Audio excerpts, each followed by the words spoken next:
Assalamualaikum warahmatullahi wabarakatuh. Saya akan membacakan cerpen Indra Bangsawan. Alkisah, pada zaman dahulu ada sebuah kerajaan Qobat Syahril yang megah dan mewah. Raja yang memimpin kerajaan itu bernama Raja Indra Bungsu. Ia adalah seorang raja yang sangat bijaksana dan adil dalam bertindak.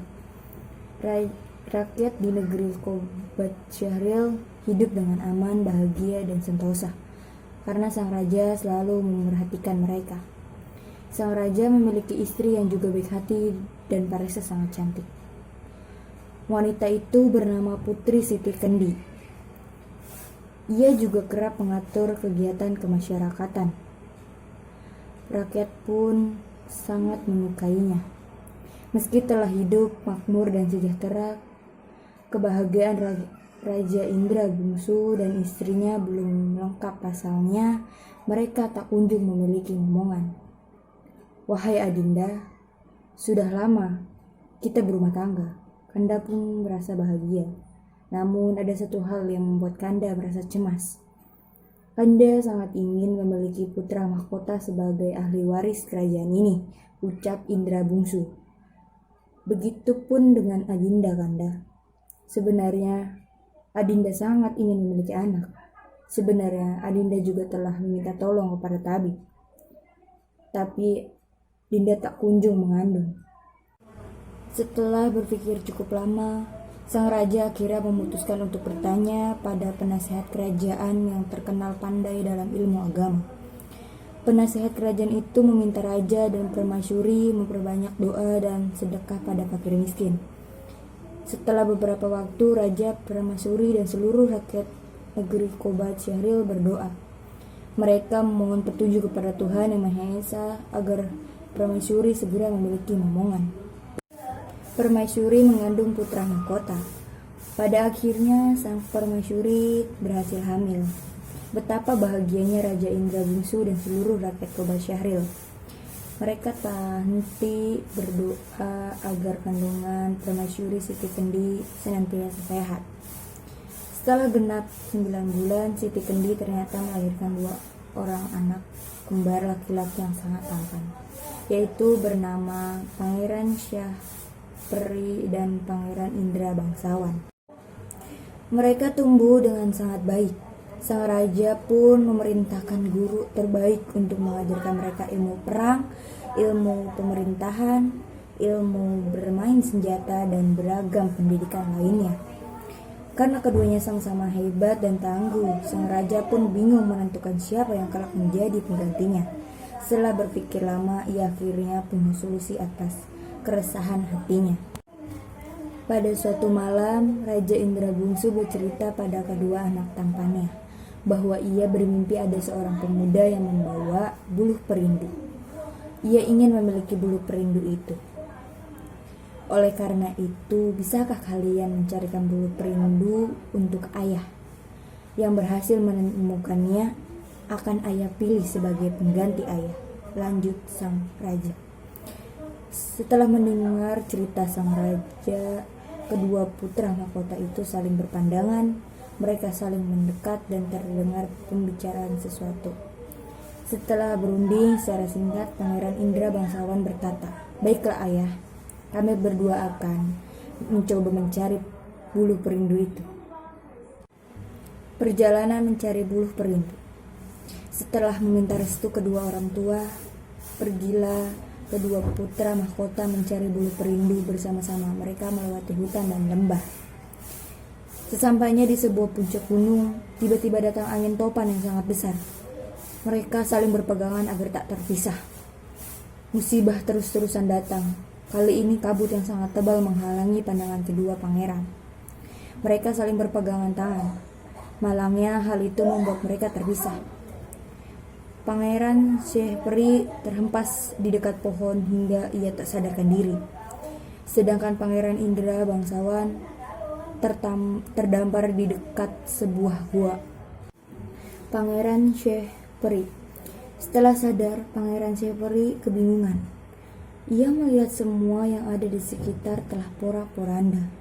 Ia bergegas bangun dan mencari adiknya. Tapi ia tak kunjung menemukannya. Lalu ia melanjutkan perjalanan ke arah utara. Setelah sekian lama berjalan, tibalah ia di suatu negeri yang sangat luas.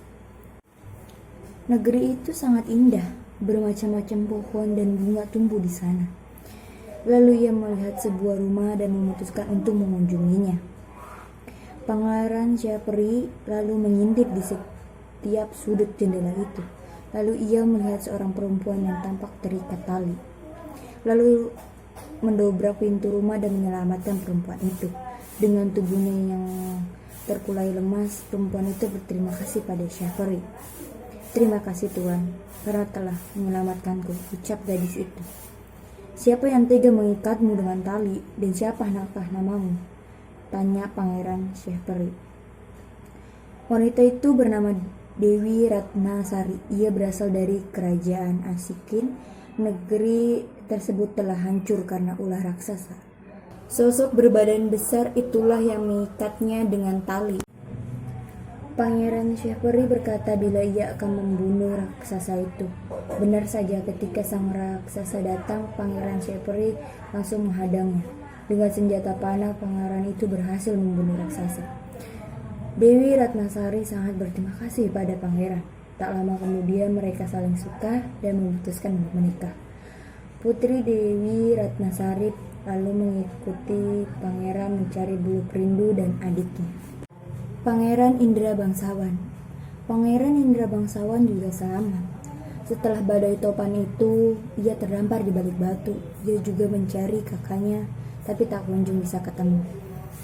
Ia berjalan seorang diri ke arah barat, lalu ia melihat sebuah rumah kecil dan menghampirinya. Sesampai di depan rumah, ia bertemu dengan seorang nenek. "Apa tujuanmu datang kemari, anak muda? Siapa namamu?" tanya nenek itu. "Namaku Indra Bangsawan, Nek. Aku bisa sampai di sini karena tersesat saat mencari kakak dan bulu perindu," ucap pangeran itu. "Baiklah cucuku, kamu sebenarnya telah tiba di negeri Lorong Antah.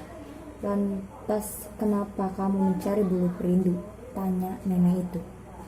Pangeran Indra Bangsawan menceritakan tujuannya untuk mencari bulu perindu. Ia juga mengatakan bahwa dalam perjalanannya ada badai yang memisahkan dirinya dengan sang kakak. Mendengar cerita itu, sang nenek merasa iba. "Sebenarnya aku adalah salah satu orang yang memiliki bulu perindu, Nak. Namun aku tak bisa menyerahkannya begitu saja padamu," ucap nenek itu. "Apakah ada syarat yang harus aku penuhi dulu, Nek? Aku sangat ingin membawa pulang bulu perindu itu," jawab sang pangeran tampan. "Aku akan menyerahkannya bila kau bisa mengalahkan raksasa yang ada di negeri Antah Berantah. Jika berhasil menyelamatkan rakyat di sana, aku akan memberikan bulu perindu ini," jawab sang nenek. Sang nenek menceritakan bahwa negeri itu dipimpin oleh Raja Kabir. Karena raksasa terus mengganggu, Raja Kabir sampai membuat sayembara. Siapapun yang berhasil mengalahkan raksasa, maka ia akan menjadi suami putrinya, Dewi Kamala Sari, menyelamatkan negeri Antah Berantah. Pangeran Indra Bangsawan menyetujui perintah sang nenek. Sang nenek memberikannya seekor kuda yang sangat kuat. Ia lalu berpesan, "Nak, kuda ini akan membantumu dalam perjalanan. Untuk mengalahkan raksasa, gunakanlah panah milikmu." "Baik, Nek, doakan aku agar bisa mengalahkan raksasa itu," jawab pangeran tampan. Kemudian Pangeran Indra Bangsawan memulai perjalanannya menuju negeri Antah Berantah sendirian. Sesampai di negeri itu, para penjaga menghadangnya. Ia lalu mengatakan bahwa dirinya hendak membantu melawan sang raksasa. Tak berselang lama, datanglah raksasa menyerang Antah Berantah. Para pasukan kerajaan Antah Berantah dibantu oleh pasukan dari anak Raja 9 pun bereaksi. Namun raksasa itu sangat kuat. Beberapa pengawal mulai jatuh tersungkur. Indra Bangsawan langsung menyerang raksasa dengan panah-panahnya. Setelah berulang kali membusurkan panah, akhirnya raksasa itu berhasil ia bunuh. Mengetahui hal tersebut, Raja Kabir pun langsung menemui Pangeran Indra Bangsawan.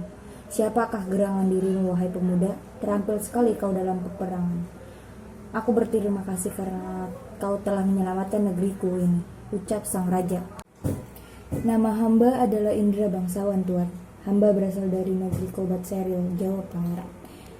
Kamu sangat pandai dalam peperangan. Lantas, apa yang membuatmu jauh-jauh datang kemari, nak? Tanya sang raja. Ceritanya sangat panjang, Tuan. Hamba akan menceritakannya di lain kesempatan. Namun hamba kemari memang untuk menyelamatkan negeri Anta Berantah, jawab pangeran. Sesuai sayembara, Raja Kabir pun lalu menikahkan Dewi Kamalasari dengan Pangeran Indra Bangsawan. Pesta pernikahan itu berlangsung secara mewah selama 7 hari 7 malam. Kembali ke Kobat. Pada suatu malam, Pangeran Indra Bangsawan mengatakan pada sang istri kalau ia hendak menemui nenek-nenek di negeri Lorong Antah. Ia ingin mengambil bulu perindu dan hendak menyerahkannya pada sang ayah. Adinda, Kanda merindukan kedua orang tua dan kakak Kanda. Esok, Kanda berencana ke rumah nenek untuk mengambil bulu perindu. Lalu Kanda akan kembali ke negeri Kobat Syahril. Maukah Adinda ikut Kanda? Ucap pangeran. Tentu saja, Kanda. Adinda siap mengabdi kepada Kakanda, ucap Dewi Kamalasari. Setelah itu, mereka lalu memohon izin pada Raja Kabir. Raja yang bijak itu memahami perasaan menantunya, lalu mengizinkan Pangeran Indra Bangsawan dan putrinya kembali ke negeri Kobat Syahril. Saat hendak kembali ke negeri asal, Pangeran Indra Bangsawan dan istrinya tak sendiri. Mereka dikawal oleh banyak pasukan dari negeri Anta Berantah. Sebelum menuju ke Kobat Syahril, mereka mendatangi lorong Antah untuk mengambil bulu perindu. Nenek yang memiliki bulu itu pun dengan sukarela menyerahkannya pada Pangeran Indra Bangsawan. Kau telah memenuhi janjimu, nak. Sekarang bulu perindu ini akan menjadi milikmu, ucap sang nenek. Setelah mengambil bulu perindu, Indra Bangsawan, istrinya dan para pasukan untuk lanjut ke perjalanan. Setibanya di sana, para rakyat langsung menyambut pangeran dengan sukacita. Begitu pula dengan Raja Indra Bungsu dan Permaisuri Siti Kendi. Mereka sangat bahagia karena anaknya telah kembali. Pada saat yang bersamaan, Pangeran Syahperi dan istrinya juga kembali ke istana. Saudara kembar itu sontak langsung berpelukan. Mereka tak menyangka bisa bertemu lagi dengan istri masing-masing.